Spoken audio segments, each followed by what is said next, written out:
I shall be telling this with a sigh.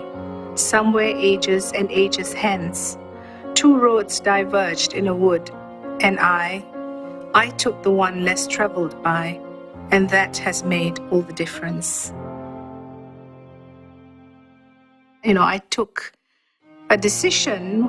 Either I could be very successful in my career in the medical profession and I guess become very rich, or I could try to make a difference to humanity.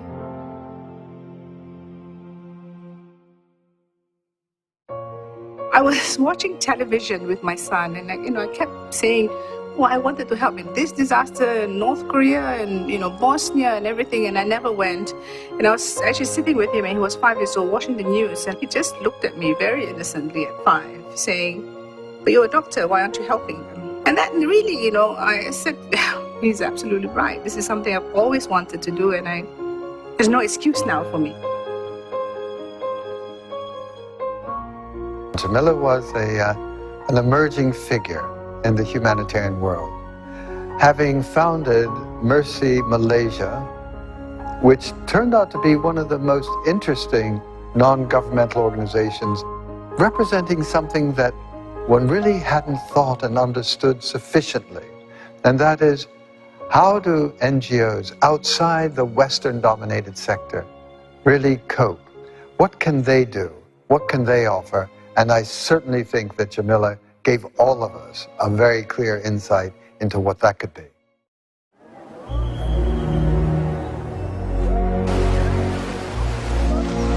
When the news of the earthquake broke out, everyone was focusing on Phuket.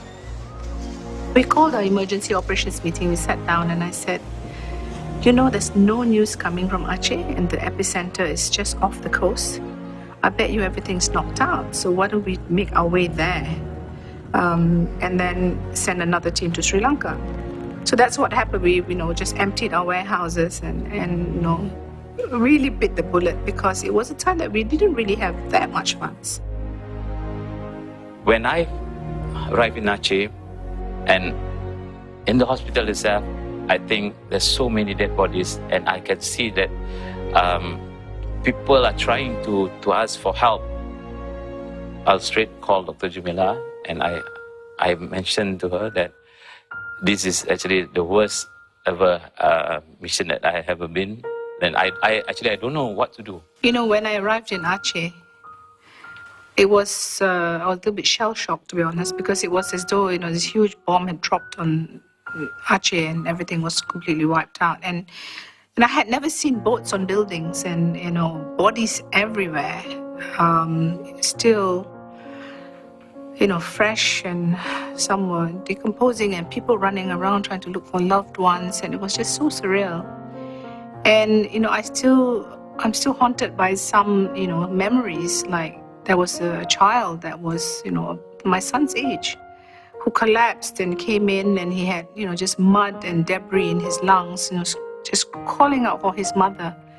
And as I was resuscitating him, I thought about my son, and I actually had to stop and, get someone to take over, and just moved away and wept for a while before coming back. It was just, the needs were just so overwhelming, and yet there were so few people there.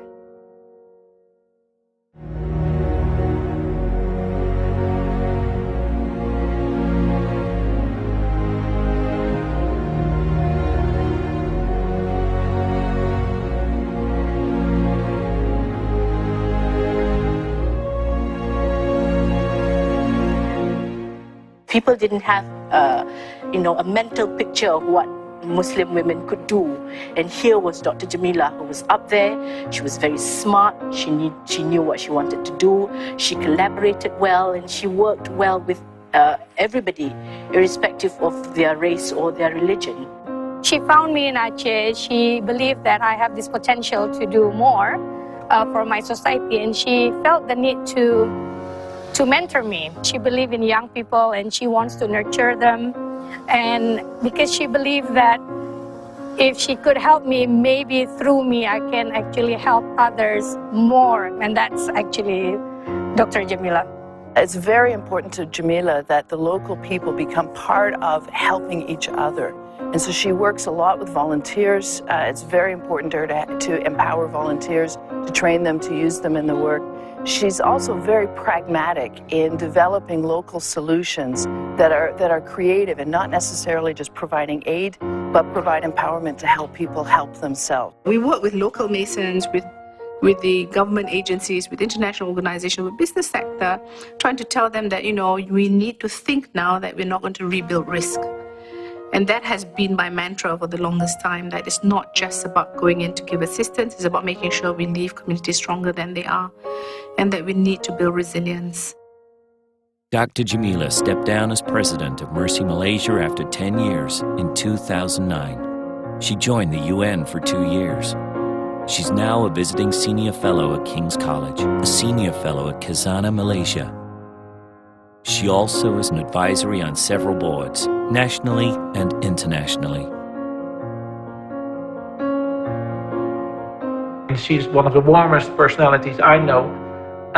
But in fact, she is also someone who represents and who lives humanitarian principles and humanitarian values. I see her as one of those who has really lived our school motto, ad veritatem per caritatem, which means to truth through charity. And they're very proud of the fact that one of our past pupils who has lived this most fully is Dr. JEMILAH Mahmood. It hasn't come without a price.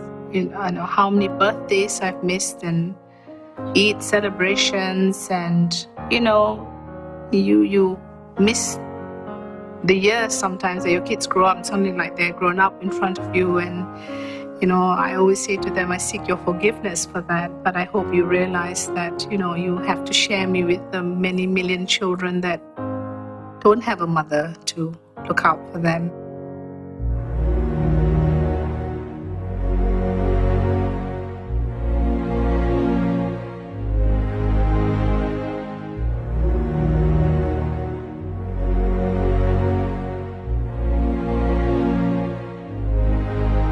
The woods are lovely, dark and deep, but I have promises to keep, and miles to go before I sleep, and miles to go before I sleep.